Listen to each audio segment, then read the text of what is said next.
Das, Thakur government ITI electrician গ্রেডের second year student. আজকে আমার প্রজেক্ট লজিকের design and multi point switching networks.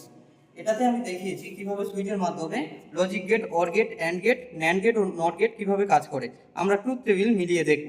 এবার 0 0 থাকলে তখন যখন ইনপুটে 0 0 থাকবে আউটপুটে 0 হবে।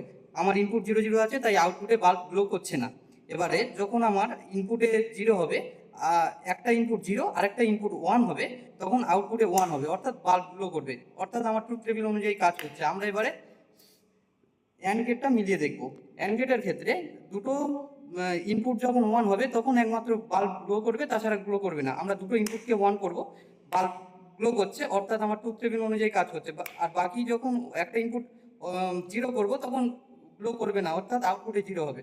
তাহলে ঠিক আছে। এবারে NAND gate. NAND gate truth table, যখন দুটি ইনপুট 1 থাকবে তখন বাল্ব বন্ধ থাকবে, অর্থাৎ গ্লো করবে না। দুটো ইনপুট আমার 1 আছে, তাই বাল্ব গ্লো করছে না। যখন একটা ইনপুটকে আমি 0 করব, একটা 1 করব, তখন বাল্ব গ্লো করবে।